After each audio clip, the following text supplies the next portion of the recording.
প্রিয় শ্রোতা ভাই ও বন্ধুগণ, আপনারা দেখতে পারতেছেন ভ্যান গাড়িতে শাপলায় ভরপুর, প্রচুর পরিমাণ শাপলা দেখতে পারতেছেন, লাল সাদা, চমৎকার লাগতেছে। আপনাদের কাছে কেমন লেগেছে কমেন্ট বক্সে জানাবেন।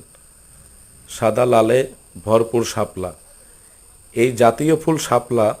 আবার এই শাপলার সাথে যদি জাতীয় মাছ ইলিশ হয় তাহলে সেটা কেমন হয়, তাই আজকে আমি লেট না করে আপনাদের মাঝে তুলে ধরেছি জাতীয় মাছ ইলিশ এবং জাতীয় ফুল শাপলা।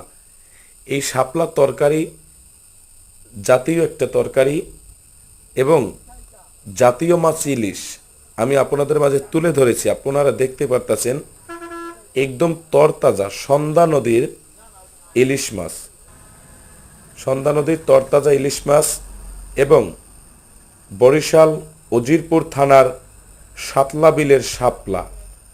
সাতলা বিলের শাপলা দেখতে পারতেছেন, দুটি ভ্যান গাড়িতে ভরপুর শাপলাগুলো আছে দেখতে পারতেছেন। প্রিয় ভাই বন্ধুগণ, চমৎকার লাগতেছে ফুল। দেখুন একটি মিল আছে কলম তরকারির সাথে, একটি মিল আছে জাতীয় মাছ ইলিশ, জাতীয় ফুল শাপলা। কিন্তু জাতীয় ফুলটা তো খায় না, সেটার অংশটা খায়। জাতীয় ফুল শাপলার অংশ খায় এবং জাতীয় মাছ ইলিশ এটা দিয়ে আপনারা খাবেন। জাতীয় ফুলের তরকারি, জাতীয় মাছ ইলিশ রান্না করে খাবেন, অসাধারণ স্বাদ পাবেন। যারা এখন পর্যন্ত ইলিশ আর শাপলা খাননি অবশ্যই ট্রাই করবেন, খাবেন, অসাধারণ স্বাদ পাবেন। আর ভিডিওটা ভালো লাগলে টাইমলাইনে শেয়ার করে অন্যকে দেখার সুযোগ করে দিবেন।